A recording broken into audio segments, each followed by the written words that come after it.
Assalamu alaikum. Hello everyone. Welcome to SSED Education. Today I am going to deliver a lecture on the topic specific relief. And at first we will know what is the objective of Specific Relief Act. Then what do we mean by specific relief?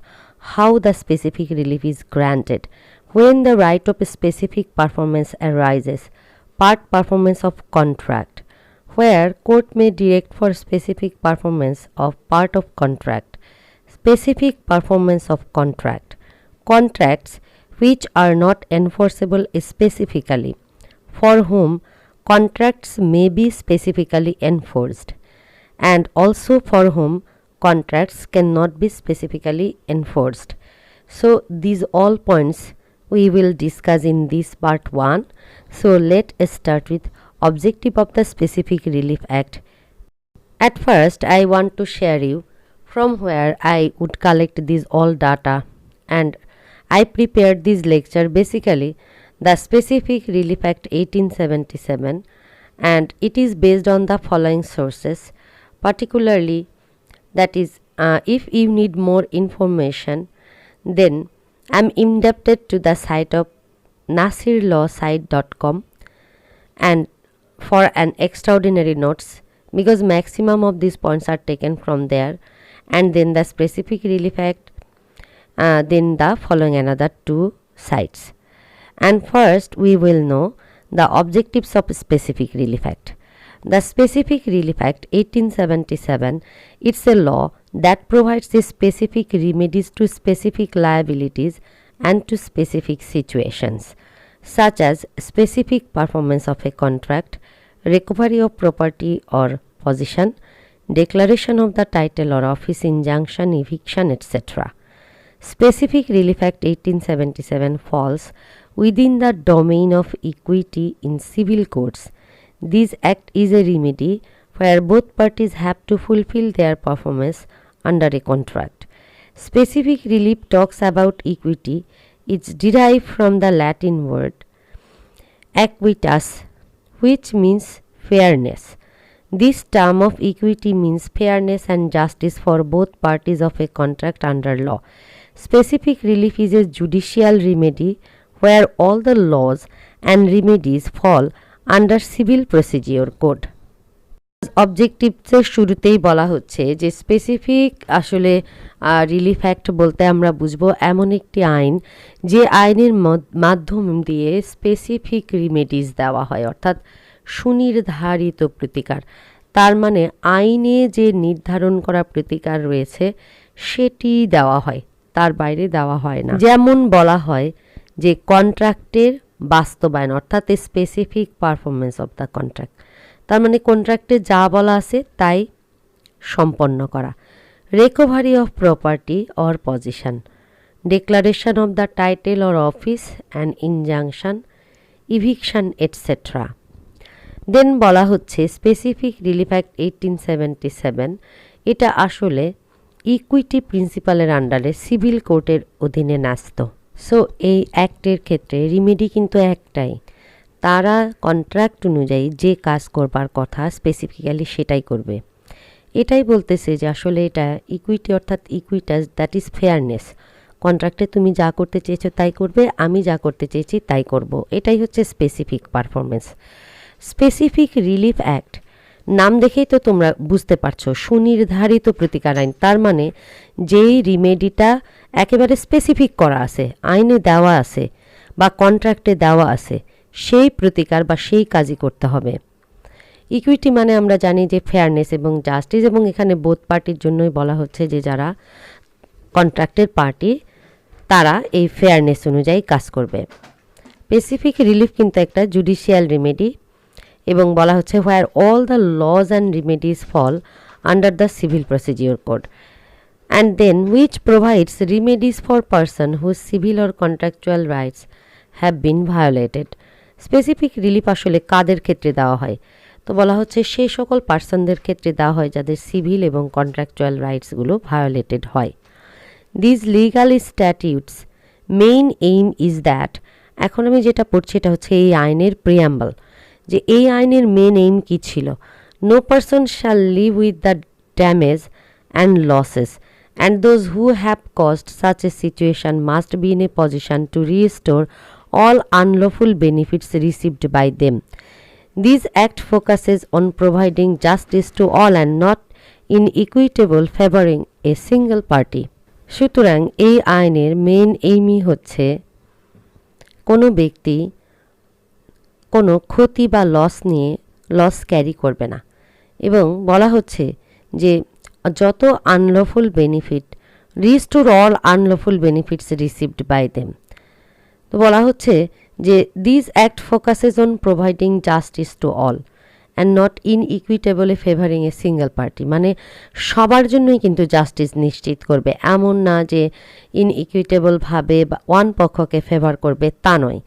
এটা equity মূলনীতির উপরে প্রতিষ্ঠিত, equity বেসিসেই চলবে, অর্থাৎ সবার জন্যই justice carry করবে, justice বহন করে নিয়ে আসবে। দ্য স্পেসিফিক রিলিফ অ্যাক্ট সুনির্ধারিত প্রতিকারের মাধ্যমে পক্ষদেরকে আর কি প্রতিকার দেবে, রিমেডি দেবে।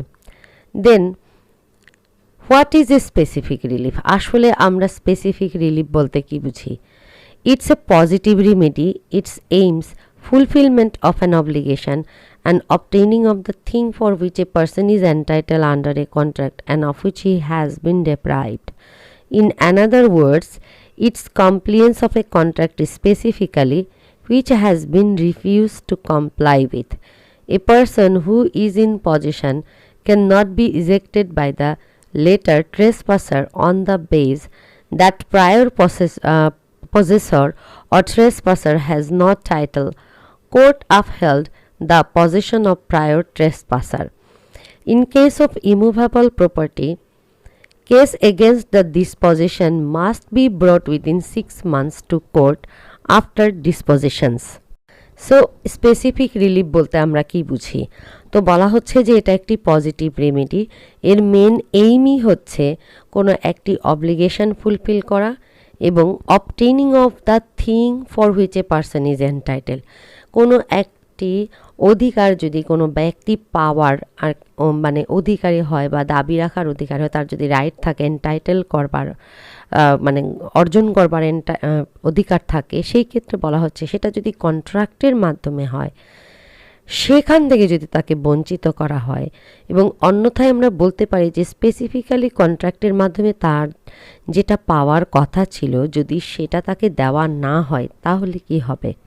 সো এখানে বলছে দেখো যে কন্ট্রাক্ট অনুযায়ী কিন্তু স্পেসিফিক্যালি পারফর্ম করতে হবে। এখন দেখো বলা হচ্ছে যে কোনো একজন ব্যক্তি যদি সে কোনো একটা জিনিস দখলে রাখে, পজেশনে রাখে, তাহলে তাকে সেখান থেকে দখলচ্যুত করা যাবে না বাই দ্য লেটার ট্রেসপাসার, অর্থাৎ পরবর্তী যে ট্রেসপাসার হলো তা সে কিন্তু এসে ওই পজেসরকে উঠাই দিতে পারবে না।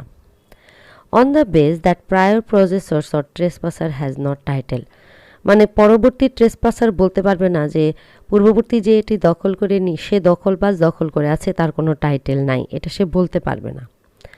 Court uphold the possession of prior trespasser, তো কোর্ট বলবে যে যার দখলে আছে সে কিন্তু তার রাইটটা আফেল্ট করবে, মানে কি এখানে অগ্রাধিকার পাবে। সেটা বলা হচ্ছে যে পজেসরকে এসে লেটার ট্রেসপাসার বলল যে তার কোনো অধিকার নাই, তাকে বের করে দেওয়া হোক, আর যে তাকে বের করে দেওয়া হবে আসলে তা নয়। এখন আমরা দেখব স্পেসিফিক রিলিফ অ্যাক্টের আসলে কি object. So the following are the object of specific relief act. Possession must be lawful, as who comes for equity must do equity and come with clean hands. এটা আমরা জানি, এটা হচ্ছে ইকুইটির মূলনীতি বা principal. Ejection from lawful possession invites lawsuits against unlawful dispossession. It also invites claim against unlawful ejection. So প্রথমতই বলা হচ্ছে যে পজেশন বা দখলটা আইনগত হতে হবে, এবং বলা হচ্ছে যে যে ব্যক্তি কিন্তু জাস্টিস মানে কি ইকুইটি চাইবে তাকে কিন্তু মাস্ট ডু ইকুইটি, তাকেও জাস্টিস করতে হবে এবং তাকে ক্লিন হ্যান্ডে আসতে হবে।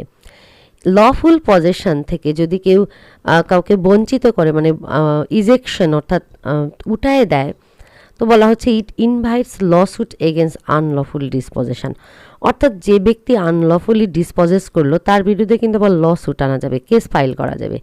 It also invites claim against unlawful ejection, এবং আনলফুল ইজেকশনের বিরুদ্ধে কিন্তু এখানে দাবি করা যাবে যে আমাকে আনলফুলি এই জায়গা থেকে উচ্ছেদ করা হয়েছে। দেন নাম্বার 2 অবজেক্টিভস বলা হচ্ছে no unlawful means are used for ejectment, অর্থাৎ কোনো রকম বেআইনি উপায়ে কিন্তু ইজেক্টমেন্ট করা যাবে না। ইজেক্টমেন্ট মানে কি উঠিয়ে দেওয়া যাবে না। So here only court are competent authority to grant a specific relief to the affected party. তো কেবলমাত্র বলা হচ্ছে যে কোর্টে কিন্তু একমাত্রই কম্পিটেন্ট অথরিটি অর্থাৎ যোগ্য অথরিটি যে স্পেসিফিক রিলিফ দিতে পারে অ্যাফেক্টিভ পার্টিকে। এই 2 নাম্বারটা আবারও বলছি যে আনলফুল উপায়ে যদি কেউ কাউকে ইজেক্ট করে বা পজেসরকে অর্থাৎ দখল করে রেখেছিল তাকে ধরে উচ্ছেদ করে, ইভেন ডিসপজেশন ইজ কজড আনলফুলি, মানে তাকে ডিসপজেস যে করা হলো সেটাও কিন্তু আনলফুলি হলো। সেই ক্ষেত্রে বলা হচ্ছে যে কোর্টই একমাত্র কম্পিটেন্ট অথরিটি হবে যে স্পেসিফিক রিলিফ গ্র্যান্ট করতে পারে। Person who comes for specific relief must do equity and refrain from the use of unlawful means.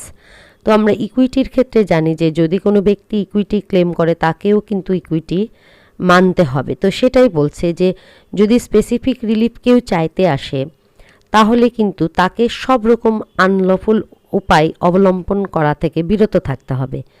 Then number 4, specific relief aims that law should not be taken into hands of an individual and just a state should remain sole authority in granting the relief to the aggrieved party. 4 number objectives অনেক broad objectives, কারণ এখানে বলা হচ্ছে যে specific relief অ্যাক্টের main এইমই হচ্ছে যে ইট should not be taken into hands of an individual and just state should remain sole authority in granting the relief to the aggrieved party. State কিন্তু সোল অথরিটি হিসেবে রিমেইন করবে এবং aggrieve পার্টিকে relief দেবে। It should not be taken into hands of an individual. And then immovable property আমরা বলতে কি বুঝছি? Specific immovable property, any property which is ascertain, confirmed or proved or ascertainable is called a specific movable property. Anything which is equivalent to the worth of it is not supposed a specific movable property. In this way, government securities and share certificates are ascertainable, therefore are specific movable property. But the cash which is even equivalent to such documents is not a specific movable property because it is not ascertainable. বলা হচ্ছে যে specific movable property হতে গেলে confirm বা prove হতে হবে, অ্যাসার্টেইনেবল হতে হবে। যেমন বলা হচ্ছে যে which is equivalent to the worth of it, অর্থাৎ তুমি এটাকে বিক্রি করে টাকা পেতে পারো, মানে এটার একটা মূল্য থাকবে। Is not supposed a specific movable property. So government security, share certificate এগুলো অ্যাসার্টেনেবল, দেয়ারফর এগুলোকে আমরা বলছি specific movable properties. But cash which is even equivalent to this security or of such document is not a specific property, movable property, because it is not ascertainable. অপরপক্ষে কিন্তু এগুলোর দাম আবার অ্যাসার্টেনেবল না হবার কারণে বলা হচ্ছে যে এগুলো কিন্তু স্পেসিফিক মুভেবল হবে না। How the specific relief is granted. Following are the methods by which it is granted under Section 5. It is discussed. So, relief and remedy. The person who has been dispossessed wrongfully and unlawfully is granted relief and remedy against such illegitimate act. প্রথমতই বলা হচ্ছে দেখো how the specific relief is granted, এটা কিন্তু খুবই গুরুত্বপূর্ণ একটা point যে আসলে কিভাবে স্পেসিফিক রিলিফ গ্র্যান্ট করা হয়। Section 5 of the specific relief act 1877, according to this section it is stated that first one is relief and remedy. প্রথমত স্পেসিফিক রিলিফ গ্র্যান্ট করার প্রথম উপায় হচ্ছে রিলিফ দেওয়া বা রিমেডি দেওয়া। তো the person who has been dispossessed wrongfully, যদি কোনো ব্যক্তি আসলে ভুলবশতভাবে তাকে ডিসপোজেসড করা হয়, কোথাও থেকে উচ্ছেদ করা হয়, and unlawfully is granted relief and remedy against such illegitimate act. So যদি তাকে রংফুলি এবং আনলফুলি এই ইজেক্টমেন্টটা করা হয় তাহলে তাকে কিন্তু রিলিফ গ্র্যান্ট করা হয়। Redelivery of goods which has been converted or stolen are redelivered to its principal owner even he has not title mere on the grounds of his immediate possession and possession in fact. 2 number বলা হচ্ছে গুডসের রিডেলিভারি দেওয়ার মাধ্যমে। তো goods যে সেই সকল পণ্য which have been converted or stolen, যদি চুরি হয়ে যায় এরকমের কোনো গুডসকে যদি রিডেলিভার্ড করা হয় তার প্রিন্সিপাল ওনার, তার যদি সেখানে টাইটেলও না থাকে, even he has not title mere on the grounds of his immediate possession and possession in fact. আবার এখানে কিন্তু ক্লিয়ার করে বলেও দেওয়া হচ্ছে যে তার সেখানে কোনো পজেশন নাও থাকতে পারে, ইনফ্যাক্ট তার পজেশন নাও থাকতে পারে। Number 3, compel to do obligatory act. এক্ষেত্রে কিন্তু স্পেসিফিক রিলিফ দেওয়া হয়। Compel to do obligatory act মানে এভাবেও দেওয়া হয়, অর্থাৎ তাকে বাধ্য করা হয় যে কাজটি সে করতে সে বাধ্য, সেটা আবার করার জন্য তাকে বাধ্য করা হয়। It is a specific performance of the contract in which parties under obligation to perform contract is compelled to do, for which party is obliged to do certain things. Here court orders to do obligatory act. তো এখানে বলা হচ্ছে যে এটা হচ্ছে specific কন্ট্রাক্টেরই specific performance, যেখানে পক্ষরা তারা under অব্লিগেশনের মধ্যে থাকে, অর্থাৎ বাধ্য থাকে কন্ট্রাক্ট পারফর্ম করতে। Is compel to do for which party is oblige to do certain things, অর্থাৎ একটা কন্ট্রাক্টের মাধ্যমে পার্টি যে কাজটি করার জন্য বাধ্য থাকে, কোর্ট কিন্তু সেটা করতেই বাধ্য করে। Here court orders to do the obligatory act, সেটাই বলা হচ্ছে যে তুমি যে কাজটি কন্ট্রাক্ট অনুযায়ী করতে বাধ্য ছিলে, কোর্ট শুধু তোমাকে দিয়ে সেটাই করাবে। এভাবেও স্পেসিফিক রিলিফ দেওয়া হয়। So relief and remedy, redelivery of goods, compel to do obligatory act, এইভাবে সাধারণত সেকশন 5 অনুযায়ী স্পেসিফিক রিলিফ দেওয়া হয়ে থাকে। এছাড়াও স্পেসিফিক রিলিফ দেওয়ার আরও প্রসেসগুলো হচ্ছে prevention to do act obligatory. A party is compel to prevent two do the act for which party is obliged not to do. তার মানে আমি একটি কাজ করার জন্য দায়বদ্ধ নয়, তাহলে কিন্তু পার্টিকে ওই কাজটি বলা হচ্ছে যে তাকে কম্পেলড করা হতে পারে, তাকে বাধ্য করা হতে পারে যে তুমি এই কাজটি করো না, কারণ তুমি এই কাজটি করতে পারবে না। For example, party is not allowed to resell the plot to another party. বলা হচ্ছে উদাহরণস্বরূপ একজন পক্ষ দেখা যাচ্ছে যে সে একটি প্লট অন্য পক্ষর কাছে বিক্রি করতে পারবে না। That party May be compelled not to do that act being obligation. সুতরাং ওই পক্ষকে কিন্তু এই যে করতে না পারাটা, অর্থাৎ প্লটটা অ্যানাদার পার্টিকে রিসেল করার যে মানে পারতো না, ইজ নট অ্যালাউড, এটাই আবার কিন্তু মানে ঠিক আছে, সে যাতে এটা না করতে পারে সেটাই কিন্তু দেখবে। স্পেসিফিক পারফরমেন্স মানে কি, যে ঠিক আছে তুমি করতে পারবা না, তুমি করবাই না, তুমি যাতে না করতে পারো সেটাই চেক দেওয়াই হচ্ছে specific performance. By declaration, court may declare the right of party by way of decree other than award of compensation. It is relief without consequential compensation.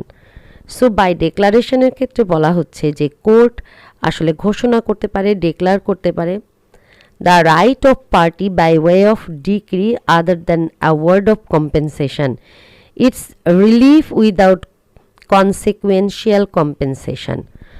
Relief without consequential compensation, court declare করতে পারে যে other than award of কম্পেনসেশনের award বাটিতে অন্য কোনোভাবে degree যদি কোনো party পেয়ে থাকে। সো এখানে বলা হচ্ছে ইট is relief without consequential compensation.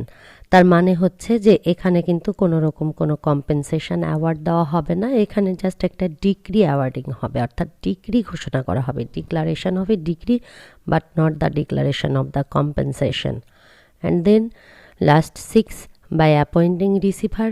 Receiver is an officer of the court who collects and receives rents, profits, produce or things in question. He also provides safety to the property in dispute pending litigation and to preserve property in danger being destroyed.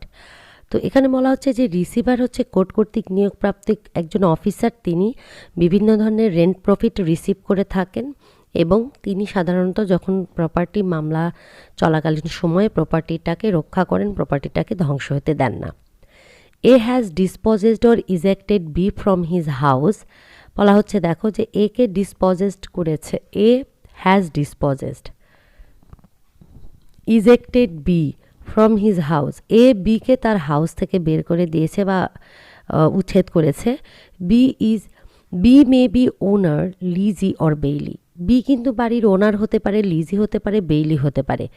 This disposition or ejectment was unlawful and had not followed notice under agreement, এই যে উচ্ছেদ করলো বিকে এটি কিন্তু অবৈধভাবে করলো, unlawful.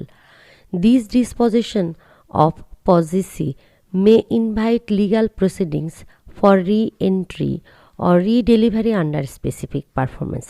এখন এই ডিসপোজিশনের কারণে কিন্তু পজেসি একটা লিগাল প্রসিডিংস দায়ের করতে পারে, অর্থাৎ ডিক্লেয়ার করা হোক, অর্থাৎ তাকে আবার রি-এন্ট্রি দেওয়া হোক সেইখানে, এটি কিন্তু হবে স্পেসিফিক পারফরমেন্স।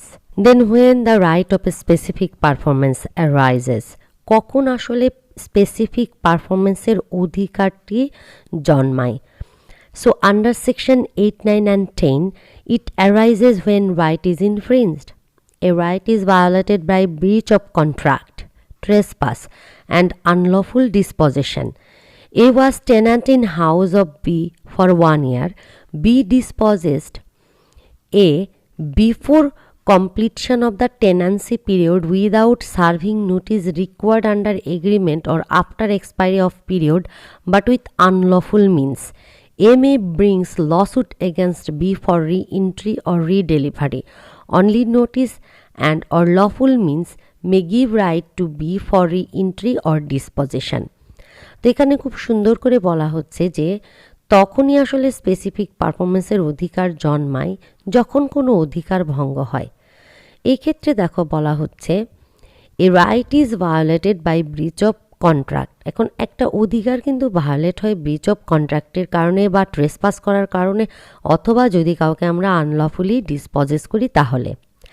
উদাহরণস্বরূপ বলা হচ্ছে দেখো এ একজন টেন্যান্ট ছিলেন একটি বাড়ির, one of B, a house of B, অর্থাৎ বিয়ের একটা হাউসের ফর 1 year, 1 বছরের জন্য। কিন্তু কি করলো, বি 1 বছর শেষ না হতেই বাড়ি থেকে একে বের করে দিল, টেন্যান্সি পিরিয়ড শেষই হয়নি, অর্থাৎ একটা ভাড়া বাড়ি ছিল।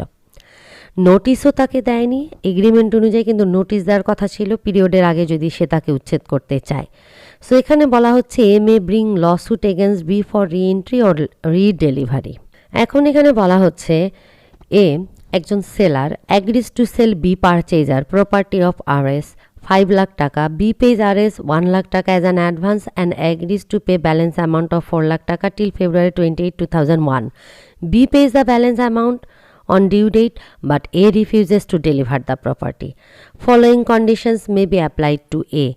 A is bound to do something which is specifically provided in contract. It is delivery of property, he may be compelled to do so. A is bound not to do which is not provided in the contract. A is not allowed to refuse the delivery of the property. Here preventive relief is provided by the stay order. এখানে দেখো বলা হচ্ছে যে একটা উদাহরণ দিয়ে যে এ সে সম্মত হয়েছে বির কাছে, বি একজন পারচেজার একটা প্রপার্টি ধরো বিক্রি করবে 5 লাখ টাকা দিয়ে। তো বি করলো কি 1 লাখ টাকা দিয়ে দিল একে, আর বাকি টাকা সে 2001 সালের 28 ফেব্রুয়ারি দেবে বলে সম্মত হলো। এখন বি বলা হলো যে ডিউ ডেটেই তার পেমেন্ট দিয়ে দিল, কিন্তু এ বলছে যে না আমি জমিটা দিব না। এক্ষেত্রে এখন বলা হচ্ছে দেখো যে এ কিন্তু এই কাজটি করতে বাধ্য, দ্যাট ইজ স্পেসিফিক্যালি এই কন্ট্রাক্টটা পারফর্ম করার জন্য A is bound, that is তাকে অবশ্যই প্রপার্টি ডেলিভারি দিতে হবে। He may be compelled to do so, তাকে কিন্তু এটি করবার জন্য বাধ্য করা যাবে। আবার বলা হচ্ছে A is bound not to do which is not provided in the contract, যা কন্ট্রাক্টের মধ্যে নাই তা কিন্তু করতে আবার এ বাধ্য নয়। A is not allowed to refuse to deliver the property, here preventive relief is provided by stay order. Now A is bound to refrain to do something which is in violation of contracts provision, এখন বলা হচ্ছে যে একে আবার এমন কোনো কিছু করতে দেওয়া যাবে না যেটা কন্ট্রাক্টের প্রভিশনকে ভায়োলেট করে। A can not sell the specific property to third party. উদাহরণস্বরূপ এ কিন্তু ওই প্রপার্টিটা বি ছাড়া সি এর কাছেও আর দিতে পারবে না, থার্ড পার্টিকে দিতে পারবে না। Court may declare that the right of B and it is called declaratory right. তো কোর্ট কি করতে পারে, যে ঘোষণা করতে পারে যে এই অধিকারটা বি এর ওই প্রপার্টিটা বিকেই ডেলিভারি করতে হবে, এবং এটাকেই কিন্তু আমরা বলতেছি declaratory right. Lawsuit in case of movable property must be brought in to court within 1 month, but it extends up to 6 months in case of immovable property. তো মুভেবল প্রপার্টির ক্ষেত্রে কোর্টের কাছে 1 মাসের মধ্যে মামলা আনা যাবে, আর মুভেবল প্রপার্টির ক্ষেত্রে ইমুভেবল প্রপার্টির ক্ষেত্রে 6 মাস, আর মুভেবল প্রপার্টির ক্ষেত্রে 1 মাস। Now Section 11 of Specific Relief Act, it lays down provisions in which contract cannot be specifically enforced. অর্থাৎ যেখানে কন্ট্রাক্ট স্পেসিফিক্যালি আমরা এনফোর্স করতে পারি না। When a trustee makes contract which is excess of his powers or in breach of trust cannot be specifically enforced. As for example, ধরো trustee একটা contract করলো কিন্তু তার পাওয়ারের অতিরিক্ত ক্ষমতা ব্যবহার করে সেই কন্ট্রাক্টটি করলো, তাহলে কিন্তু এটি স্পেসিফিক্যালি এনফোর্স করা যাবে না। As for example, A is trustee on a certain land and empower to lease out such land for a period of 10 years. A certain ল্যান্ডের ট্রাস্টি এবং তাকে ক্ষমতা দেওয়া হলো ল্যান্ড 10 yearsের জন্য লিজ দেবার জন্য। He leases out that land for 10 years. It's neither excessive use of his power nor breach of trust. After the expiry of 10 years, he renews. Now, এখানে বলা হচ্ছে উদাহরণস্বরূপ, খুব সুন্দর একটা উদাহরণ এখানে দেওয়া হয়েছে, যে expiry of 10 years, he renews the lease agreement for further period. 10 বছর পার হয়ে যাওয়ার পরে সে আবার ওই লিজের এগ্রিমেন্টে আরও ফার্দার পিরিয়ডের জন্য বাড়ালো। It is excessive use of his power. Thus, this contract cannot be specifically enforced as it is in excess of A's powers as a trustee. তো এই কন্ট্রাক্ট কিন্তু স্পেসিফিক্যালি কখনো এনফোর্স করা যাবে না, কারণ ট্রাস্ট হিসেবে এ তার অতিরিক্ত ক্ষমতা বলে এই কাজটি করেছিল। A trustee sells trust property below than of market price, or a director of company sells the company property without proper sanctions, are the instances of excessive use of powers. Therefore, they are set aside and are not able to perform or enforce specifically. So ডিরেক্টরের ক্ষেত্রে এবং ট্রাস্টির ক্ষেত্রে সেখানেও বলা হচ্ছে, দেখো যে কোম্পানির প্রপার্টি যদি তারা এক্সেস পাওয়ার অ্যাপ্লাই করে সেল করে বা হস্তান্তর করে, তাহলে সেটা স্পেসিফিক্যালি পারফর্ম করা যায় না। দেন পার্ট পারফরমেন্স অফ কন্ট্রাক্ট, মানে কোনো কন্ট্রাক্টের পার্ট পারফরমেন্স, আংশিক যদি পারফর্ম করা যায়, নট একেবারে সুনির্দিষ্টভাবে যেই প্রতিকার পাওয়া যাবে বা প্রতিপাদন করা যাবে তা নয়। তো এই সংক্রান্ত বিষয়ে আমাদের স্পেসিফিক রিলিফ অ্যাক্টের 13 থেকে 17 ধারায় আলোচনা করা হয়েছে, যেখানে পার্শিয়ালি আমরা কন্ট্রাক্টের পারফর্ম করতে পারি। প্রথমত বলা হচ্ছে, দেখো আংশিক চুক্তি সম্পাদনের কিন্তু বাংলায় ভাবে থাকে সাধারণত partially cessation of contract. Section 13. According to Contract Act, performance of the agreement to do impossible act is void. Contract আইন অনুযায়ী বলা হচ্ছে performance of the agreement to do impossible act, অর্থাৎ কোনো একটা অসাধ্য কাজ করবার জন্য যদি চুক্তি করা হয় তাহলে সেই চুক্তি হবে void. Consequent, impossibility also renders contract void. According to Specific Relief Act, when subject matter ceases to exist at the time of its performance, it does not render performance of contract impossible wholly.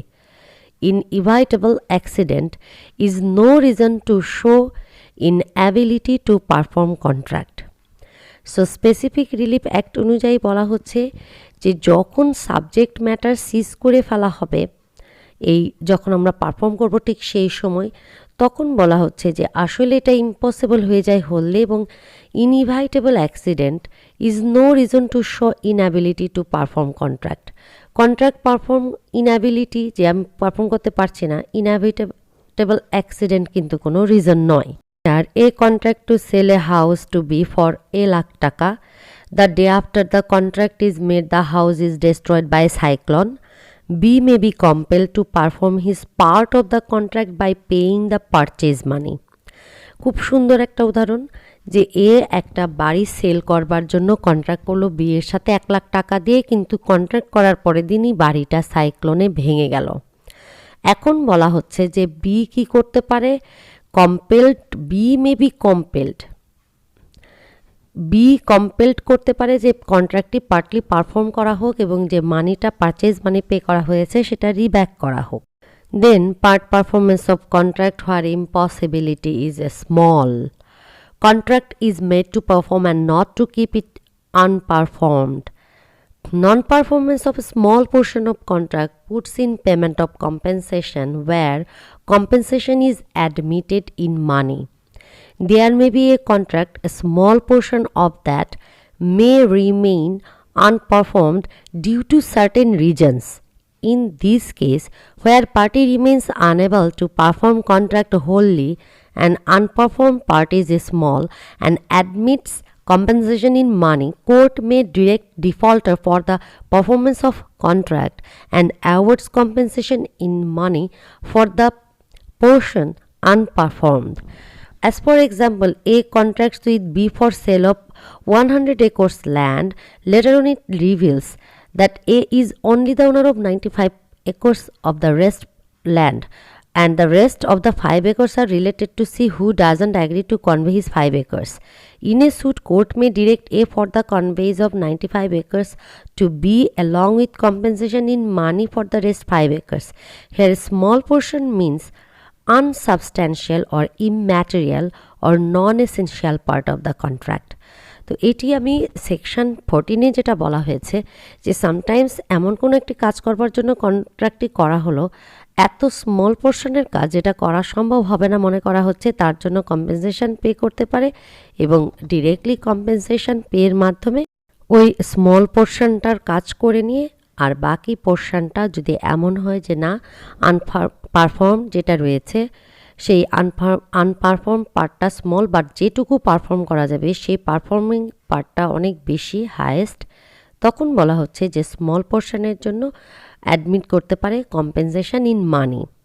তো court may direct defaulter for the performance of contract and awards in money for the portion unperformed, অর্থাৎ যেটুকু আনপারফর্ম থাকবে সেটার জন্য compensation মানি হিসেবে দিতে পারে আর বাকি অংশ পারফর্ম করতে বলতে পারে। এটাকে আমরা বলছি পার্ট পারফরমেন্স। উদাহরণটা ব্যাখ্যা করছে না, খুব সহজ উদাহরণ।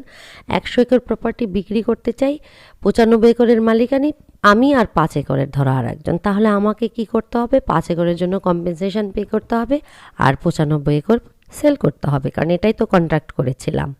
Now, part performance of contract where impossibility is large. There may be a case in which substantial part of the contract becomes impossible to perform. Neither considerable part is performed nor compensation in money is admitted. Court may direct seller for the performance of contract is specifically provided vendee waives of his rights including further performance and compensation against deficiency or loss of damage. Vendee would also pay full purchase money, which was agreed at the time of contract, even then large part of contract is impossible to perform due to imperfect title. As for instance, a contract to sell 100 bushels, hamper, creel, baskets, crate, bean, hooper or weights. It reveals later on that A is unable to convey half of the bushels being related to other person. Court may direct A in suit for the performance of the contract up to the extent of the possibility provided vendee waives off his right of further performance and pays full purchase money. আগে উদাহরণটা বুঝিয়ে দিই। উদাহরণে বলছে যে 100 রকমের সে item দিয়েছে, বিভিন্ন রকমের আইটেম, কিন্তু পরবর্তীতে দেখা গেল যে এ তার অর্ধেকও কম করতে পারছে না, কারণ বাকি অর্ধেক অন্য ব্যক্তির সঙ্গে জড়িত। তখন কোর্ট বলল যে ঠিক আছে, তুমি এটি তখনই মাপ পাবা যদি তোমার অপরপক্ষ তোমাকে এটা ওয়েভ করে দেয় এবং ফার্দার পারফরমেন্স করতে না বলে, plus pay off compensation. So now there may be a case in which substantial part of contract becomes impossible to perform. Neither considerable part is performed nor compensation in money is admitted. Court may direct seller for the performance of contract specifically provided vendee waives of his rights, including further performance and compensation against deficiency or or loss of damage, then vendee would also pay full purchase money which was agreed at the time of contract, even then large part of contract is impossible to perform due to imperfect title. Now, performance of independent part of contract, অর্থাৎ কন্ট্রাক্টের দেখা যাচ্ছে কতগুলো ভাগ রয়েছে এবং প্রত্যেকটা ভাগ independent. তাহলে যদি ইন্ডিপেন্ডেন্ট কোনো পার্টলিও পারফর্ম করা যায় তো সেইটার কথা বলা হচ্ছে সেকশন 16-তে।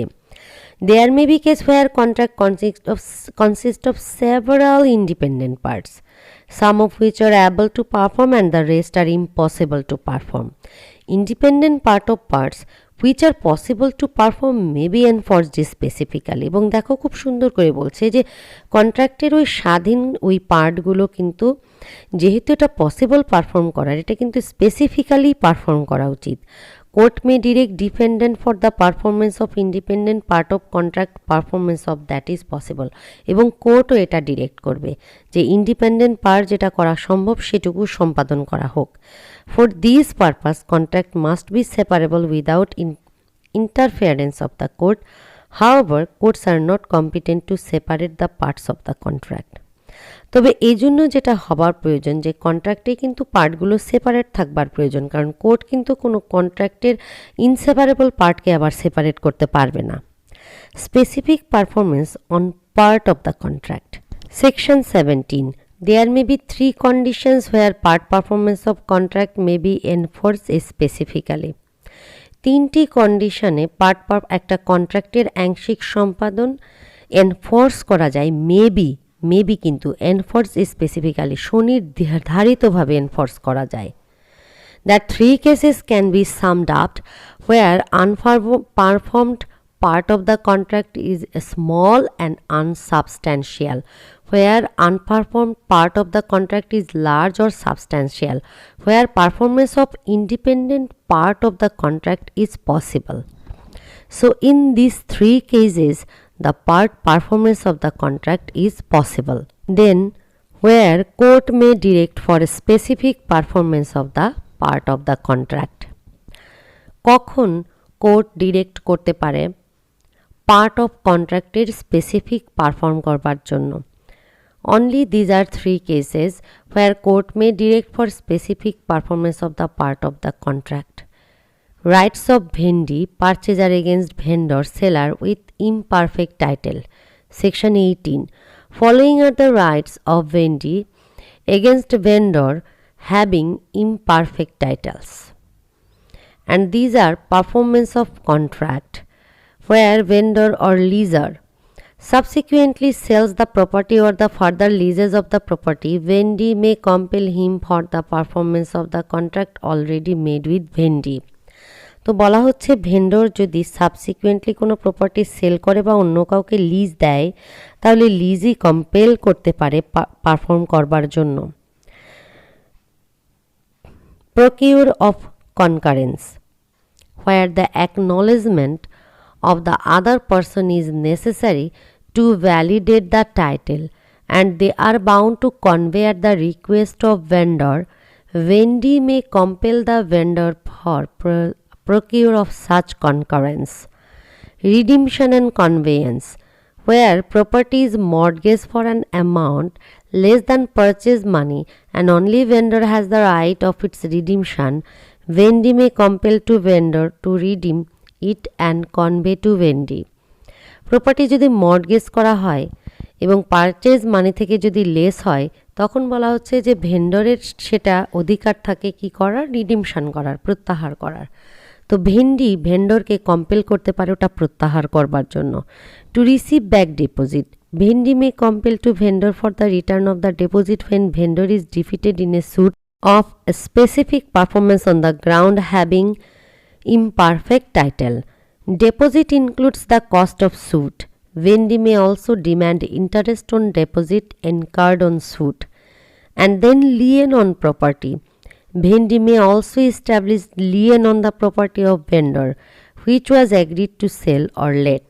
ভেন্ডির আরও অধিকার থাকবে লিয়েনের অধিকার প্রতিষ্ঠা করবার ভেন্ডরের প্রপার্টিতে, এবং যেই প্রপার্টিটা আসলে ভেন্ডর অ্যাগ্রি করেছে সেল করবার জন্য অথবা ভাড়া দেওয়ার জন্য, মানে লেটিং আউট করবার জন্য।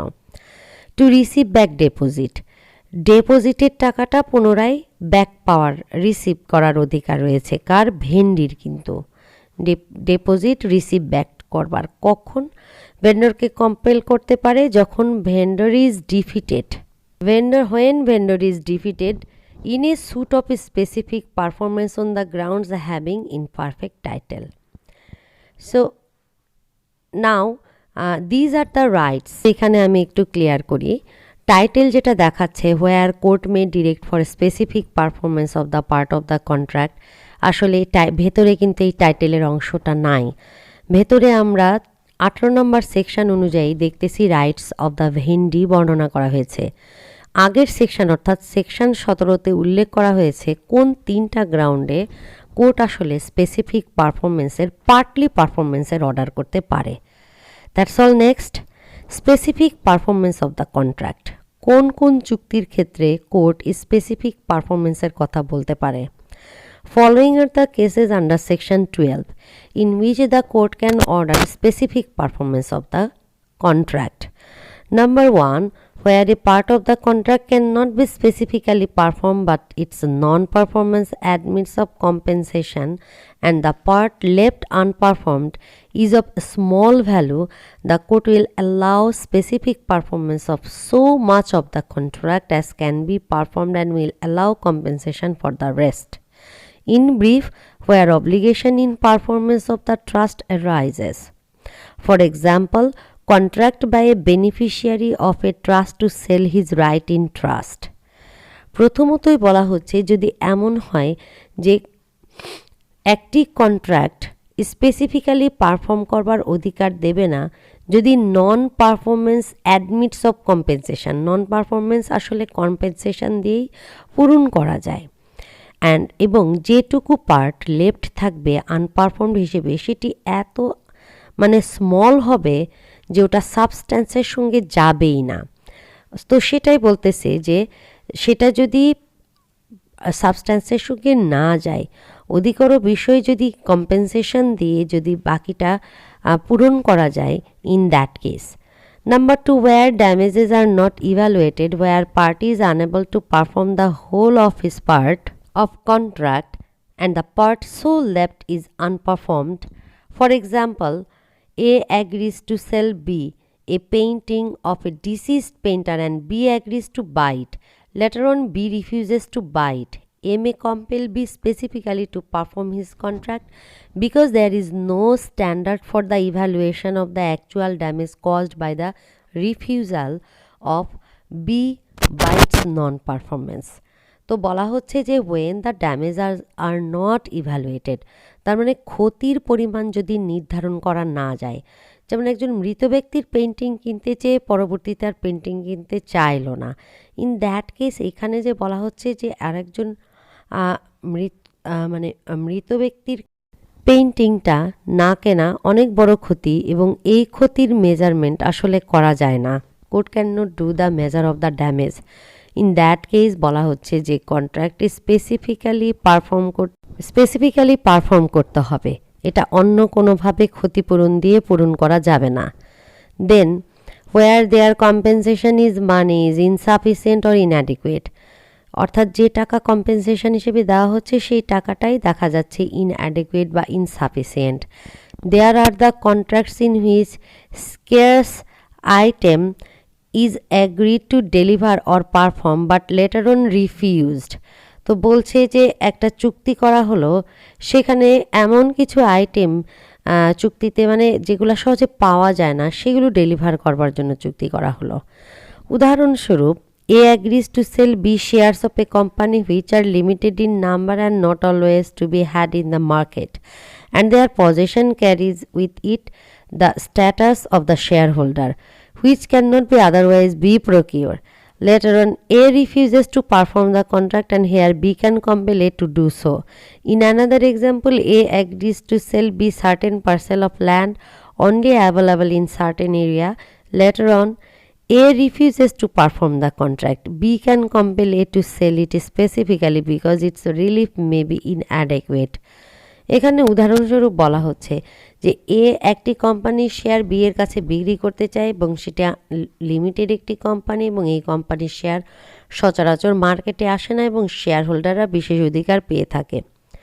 এখন এই ক্ষেত্রে বলা হচ্ছে যে পরবর্তীতে দেখা যাচ্ছে এ যদি পরবর্তীতে চুক্তিটি সম্পাদন করতে না চায়, বি কিন্তু এ কে বাধ্য করতে পারে এই চুক্তিটি সম্পাদন করার ক্ষেত্রে। Number 4, where monetary compensation is not recoverable. For instance, defendant has gone bankrupt or insolvent. যেখানে মনিটারি কম্পেনসেশন আদায় করা সম্ভব নয় সেই ক্ষেত্রে অর্থাৎ ইজ নট রিকভারেবল উদ্ধার করা সম্ভব নয়। এক্সপ্লানেশনে বলছে unless and until the contrary is proved, the court shall presume that the breach of a contract to transfer immovable property cannot be adequately relieved by compensation in money and that the breach of a contract to transfer movable property can be thus relieved. এই ক্ষেত্রে বলা হচ্ছে যে অন্য কিছু যাই prove হোক না কেন কোর্ট ধরেই নেবে যে ব্রিচ of contract to transfer immovable property cannot be adequately relieved by compensation. অর্থাৎ যে আমরা চুক্তিটি করব এই চুক্তিভঙ্গ যদি কম্পেনসেশন মানি দিয়ে রিলাইভড করা না যায় and that the breach of contract to transfer movable property can be thus relieved. In that case বলা হচ্ছে যে তাহলে transfer of movable property can be thus relieved by the breach of the contract. And then contracts which are not enforceable specifically under section 21. কোন চুক্তিগুলো আসলে specifically enforce করা যায় না?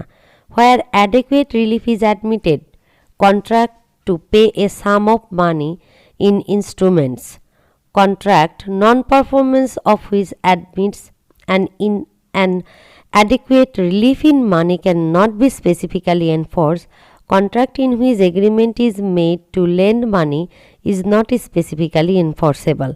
Neither borrower can be compelled to accept loan nor borrower can compel for the compulsory advance of money. If in the opinion of the court damages are an inadequate relief, specific performance of the contract shall not be decreed. তো বলা হচ্ছে যে contract which are not enforceable specifically যেই ক্ষেত্রে অ্যাডেকুয়েট relief admit করা যায় অর্থাৎ কোনো ইনস্টলমেন্টের মাধ্যমে contract to pay a sum of money in ইনস্টলমেন্টের মাধ্যমে যদি কোনো কন্ট্রাক্টের করা হয় টাকা পে করবার জন্য নন পারফরমেন্স দেখা যাচ্ছে এরকম হচ্ছে যে adequate relief of money can not be specifically enforced. Non performance of which অর্থাৎ কন্ট্রাক্ট যদি আমরা সম্পাদন না করি তাহলে বলছে admits an adequate relief in money, সেখানে ধরো অ্যাডেকুয়েট রিলিফ দেওয়া হলো কম্পেনসেশন দেওয়া হলো টাকা, সেইটা can not be specifically enforce, তাহলে সেটা আর স্পেসিফিক্যালি এনফোর্স করবার দরকার নাই। For example A agrees to sell B 40 chairs at Rs 500 each. This is not specifically enforceable because an adequate relief can be granted. Then court being incapable to supervise, contract incapable of supervision by the court such as having minute or numerous details or dependent on the personal qualifications or violation of the parties or otherwise in which court become unable to enforce specifically its material terms. For instance, contract of personal service to employ personal service to complete library work, to cultivate land in particular manner, for plant of picture, to marry, or instances in which either minute or numerous details are involved or dependent on personal qualification does not enforceable specifically in its material terms. কিছু চুক্তি এমন হতে পারে যেটি আসলে court supervise করতে পারে না এর অনেক বেশি ডিটেলস এবং মিনিটসের কারণে এবং পার্সোনাল কোয়ালিফিকেশন বা টেকনিক্যাল বিষয়ের কারণে। Then contract which are not enforceable specifically under section 21। কোন কোন চুক্তি আসলে স্পেসিফিক্যালি এনফোর্স করা যায় না? Uncertain contract, contract which is not specifically certain is not specifically enforceable. Terms and conditions of the contract relied upon must be precise and accurate. Contract which is unable to interpret it's not specifically enforceable but damages can be paid. So in that case বলা হচ্ছে যে সকল কন্ট্রাক্টগুলো আসলে specific নয়, certain নয়, তাহলে সেই specific বা সার্টেন না হওয়া কন্ট্রাক্টগুলো স্পেসিফিক্যালি পারফর্ম করা যায় না। এই কন্ট্রাক্টের সাধারণত টার্মস এবং চুক্তি বা টার্মস কন্ডিশনসগুলো শর্তগুলো ছোট হয়, প্রিসাইজ হয় এবং অ্যাকুরেট হয়। So contract which are unable to interpret, যদি কোনো কন্ট্রাক্ট ব্যাখ্যা করার সুযোগ না থাকে তাহলে সেটা স্পেসিফিক্যালি এনফোর্স করারও সুযোগ নেই। For example, he agrees to give B his house for sale of his goods and to furnish him with the necessary appliances. Later on, A refuses to perform his contract. This case is one for the compensation and not for specific performance. The amount and nature of the accommodation and appliances being undefined. তো এই ক্ষেত্রে দেখো বলা হচ্ছে যে এ তার বাড়িটি বিয়ের কাছে বিক্রি করতে সমর্থ হলো এবং সেটি খুবই সুন্দর এবং ফার্নিশ একটি বাসা ছিল। লেটার অন এ কী করলো যে তার চুক্তি সম্পাদন করতে সে অস্বীকৃতি জানায়। তো এখানে বলা হলো যে কম্পেনসেশন আসলে and not for specific performance, এটি ছিল কম্পেনসেশনের জন্য কিন্তু স্পেসিফিক পারফর্মের জন্য ছিল না। Next, where nature of contract is revocable, a contract nature of which is revocable is not specifically enforce. যদি কন্ট্রাক্টের প্রকৃতি এমন হয় যেটা প্রত্যাহারযোগ্য তাহলে স্পেসিফিকভাবে পারফর্ম করা যায় না। For example, a contract for a partnership without any time fixed for its duration can not be specifically enforce. বলা হচ্ছে যে পার্টনারশিপ ফার্মের সাথে যদি কোনো কন্ট্রাক্ট করা হয় এবং সেখানে যদি আমরা টাইম ডিউরেশন ফলো না করি যে এটি কত দিনের জন্য, তাহলে কিন্তু বলা হচ্ছে যে এই কন্ট্রাক্টটা স্পেসিফিক্যালি এনফোর্স করা যায় না। Violation of contract, contract involving breach of trust or excessive use of powers is not specifically enforceable. Court protects the interest of the beneficiary and reframes or especially enforce contract which are violation of contract. Contract involving breach of trust or excessive use of power is not specifically enforceable. Court protects the interest of the beneficiary and reframes to specifically enforce contract which are in excess of the powers of the breach of trust. সেখানে বলা হচ্ছে যে সকল contract আসলে violation করে হয়েছে, ল violet করে হয়েছে, সেগুলো স্পেসিফিক্যালি এনফোর্স করা যায় না। এবং বলা হচ্ছে যে কোর্ট কিন্তু বেনিফিশিয়ারি ইন্টারেস্ট রক্ষা করবে এ ধরনের যদি কোনো কিছু হয়ে থাকে, হ্যাম্পার হয়ে থাকে। এখানে উদাহরণে বলা আছে trust is empower to lease out of his certain land for 10 years. Its renewal after expiry of 10 years shall amounts to breach of contract. Director can dispose of company's property with prior sanction in the meeting from the shareholders. If he contracts to sell property without any such sanction, shall amount exercise use of powers thus no specifically enforceable. In ultra vires of company cannot be specifically enforced. Contract may made by or on behalf of the company which is not within scope or powers of the conferred by the memorandum of association MOA amounts ultra vires does not specifically enforceable. বলা হচ্ছে যে কোনো company আলট্রাভাইরাস কোনো activities বা চুক্তি করো, সেই আলট্রাভাইরাস চুক্তি বা অ্যাক্টিভিটিস বা যেটাই হোক না কেন স্পেসিফিক্যালি পারফর্ম করার জন্য দায়ী থাকে না। For instance, a company is formed for the manufacturing of tractors, makes chemicals, that memorandum of association does not allow amounts to ultravirus, therefore not specifically performed. একটা কোম্পানি কি করলো, ট্রাক্টর ম্যানুফ্যাকচারিং করে, তারা কি করলো, একটা চুক্তি করলো যে ঠিক আছে আমরা কেমিক্যাল ম্যানুফ্যাকচারিং করব, কিন্তু মেমোরান্ডামে অফ অ্যাসোসিয়েশনে এইটা অ্যালাউ করা ছিল না, সেটাকে আলট্রাভাইরাস বলা হচ্ছে এবং specifically not enforceable. That is এটা স্পেসিফিক্যালি এনফোর্স করা যায় না। Time bird contract, A contract continuity of which exceeds than 3 years also falls in this category.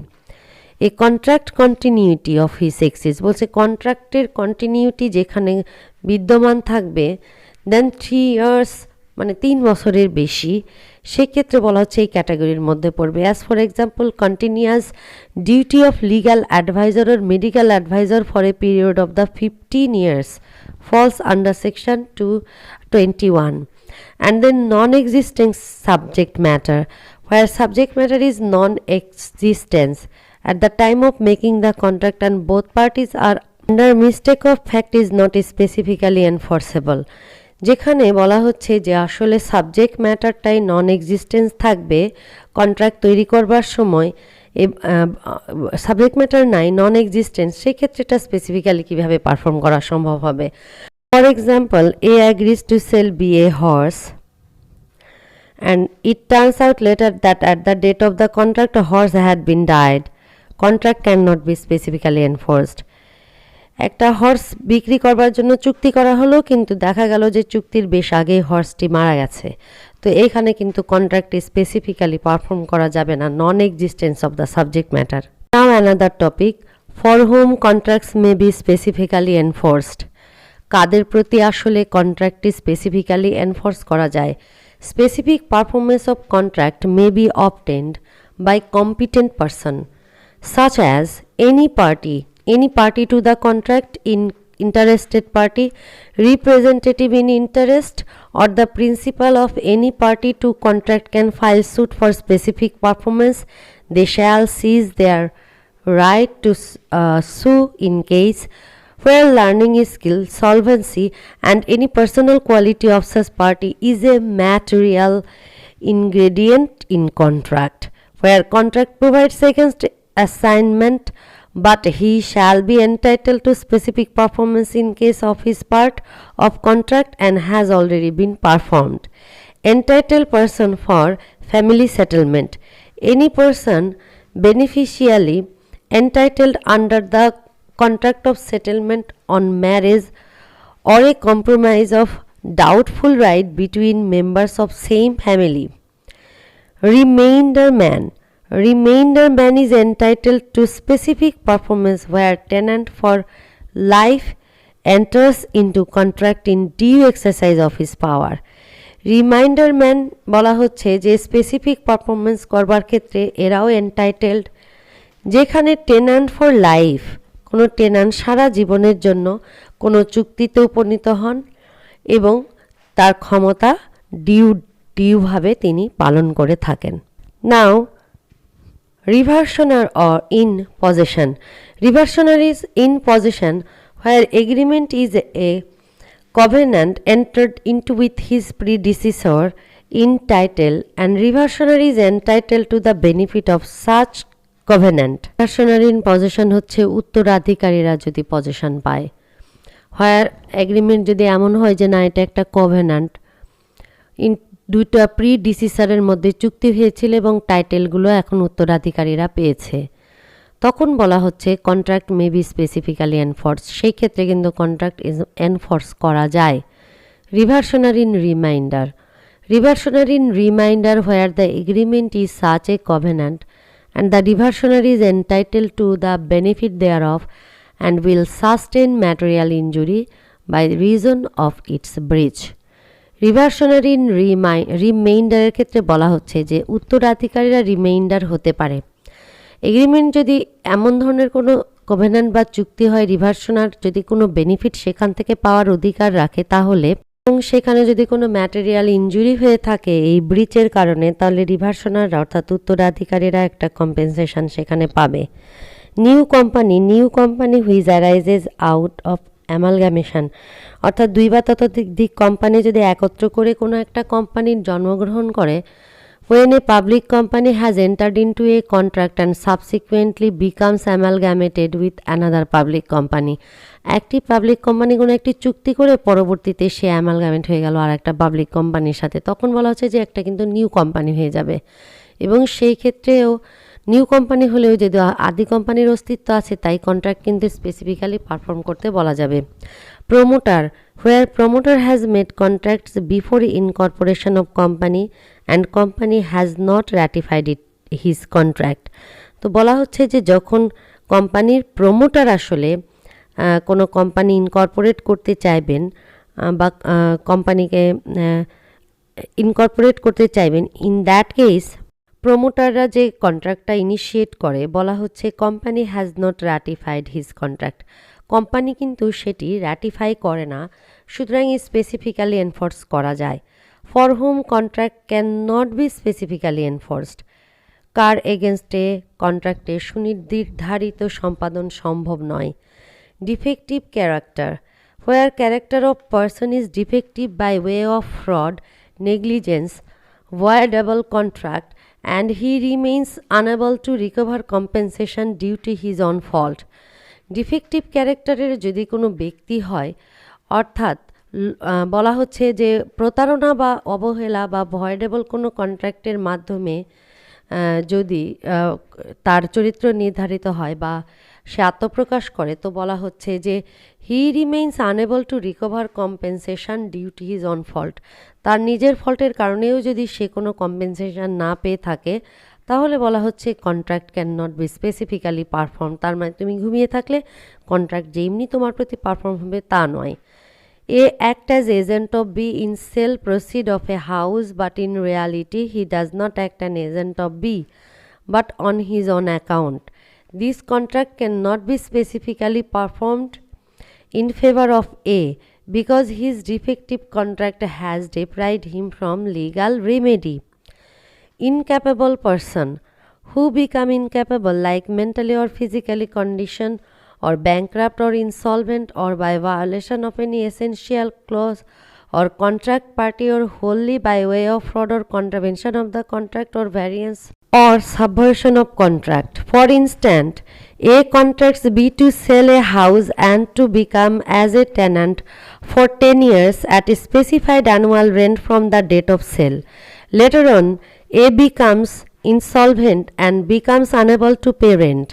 Neither he nor his assignee can enforce the specific performance of the contract।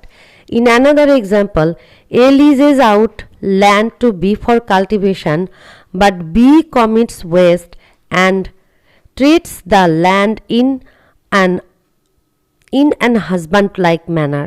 B cannot enforce the specific performance of the contract। কারণে বলা হচ্ছে A B কে একটি property lease দেয়, কিন্তু B সেখানে ময়লা ফেলছে এবং প্রপার্টিকে এমনভাবে ট্রিট করছে যে সে একজন ভূস্বামী নয়। B cannot enforce the specifically performance of the contract, B কিন্তু এখানে স্পেসিফিক পারফরমেন্স করতে পারবে না।